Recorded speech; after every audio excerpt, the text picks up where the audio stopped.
This is an easy flatbread recipe that you can do with any of my spirit of spice blends. I'm going to do it with the turmeric masala today because I love the tanginess of it once you combine it with the atta flour, which is quite nutty, and then deep fry, which is what we're going to be doing, deep fried flatbreads.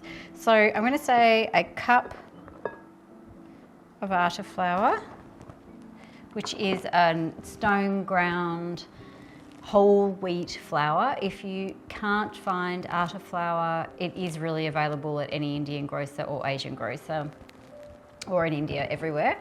But if you can't find it, I do a 50-50 mix of wholemeal and plain flour, or wholemeal and double O flour. The double O has a little bit of stretch actually, which makes it sort of imitate what we're looking at, which is not a hard dough, but a dough that's malleable. So into that cup of atta flour, I'm going to put like a drizzle teaspoon of ghee. It's very hot here, so my ghee's liquid. And as much spice as you want. Now I like mine to be really deliciously salty and tangy. I'm going to do like 3 teaspoons, 3 heaped teaspoons. And then give this a little mix. Ooh.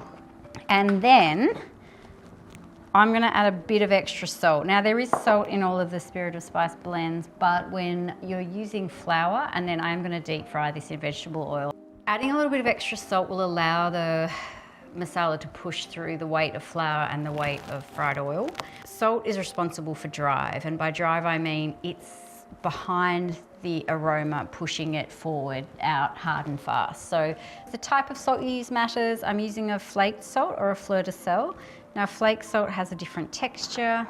It comes in sort of little flowers or little granules, and they explode on the palate in little salty bursts. What that means is when you put that into the masala, instead of being a blanket weight of salt, it's like confetti. It's sort of the perfect extra addition of salt if you're going to add more than you think is wise. Okay, so warm water to bind, a little bit at a time. I want to be able to bind it. All right, so that's perfect. So with the dough, like I said, we're looking for something that's soft and malleable, but not wet. I'm going to give it a little bit of just a little bit of a knead. I'm just going to leave it to rest for 5 minutes. You can taste it now, actually. Yummy. The spice is strong in this one. Get it? Get the reference? I love me a bit of Star Wars. A clean damp cloth. While that's happening, I'm going to get the oil heating on the stove top. So I am going to roll these out and then fry them as one might a puri in vegetable oil. It's just enough to fry. It's like a cup and a half. All right. So I'm not going to do anything fancy with the rollout of these. Just a little bit of time resting gives the dough some extra elasticity. What I'm going to do is break them into balls. 1, 2, 3, 4, 5, 6, 7.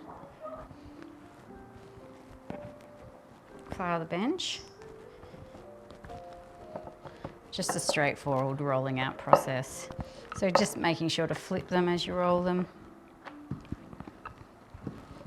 So just by creating the shape sort of before you even roll it means that for me, I find that I'm able to form a better round.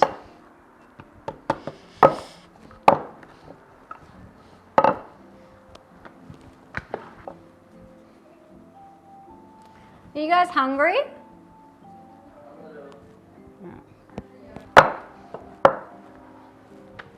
So I wasn't going to cook these all, but it seems like they might be a lunch for the house.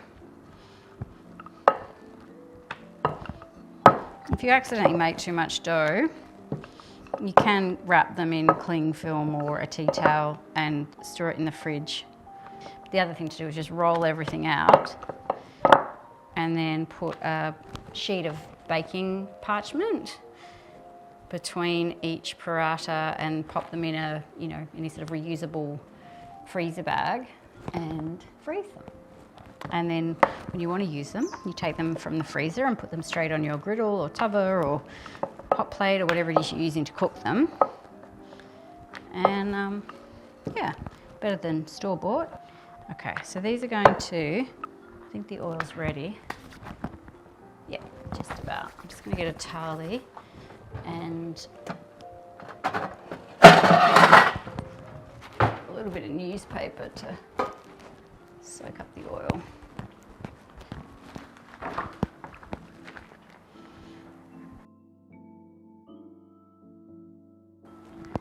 I'll bring these over here. So because it's dough, you do want it to be quite hot in order that the dough doesn't just soak up all of the oil. It's pretty good.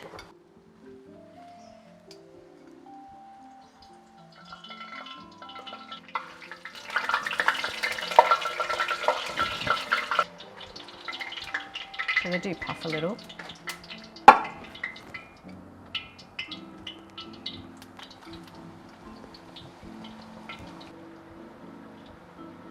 That's perfect, that colour. It's nice and crispy.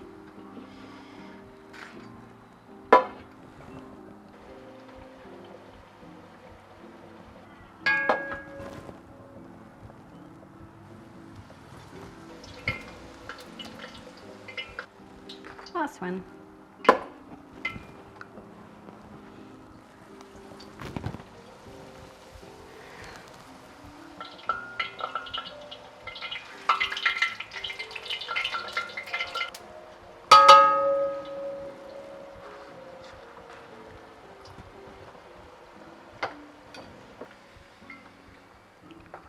That's it. Let's give them a try.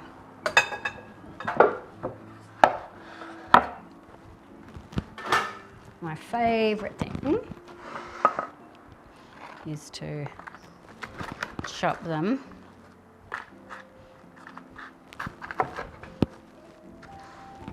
If you've ever had a tostada before, they're almost like that, or like, you know, any sort of crispy, delicious, unleavened fried bread, but with extra beauty of spice.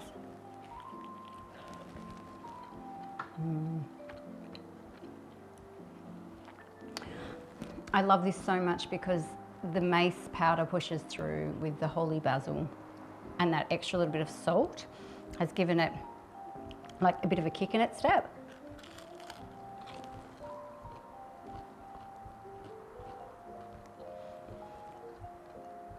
So it doesn't taste heavy as you think it might feel to eat fried bread like that. It just tastes like a, you know, tastes like a dance step. Bright and high and energetic. And like you just never want to stop eating it. You could serve as part of a meze, broken up into pieces like this. As a lunch with a simple dal, some pickle and some fresh cucumber squeezed with lime and a little bit of salt. Or just as the most delicious beer snack. Yum.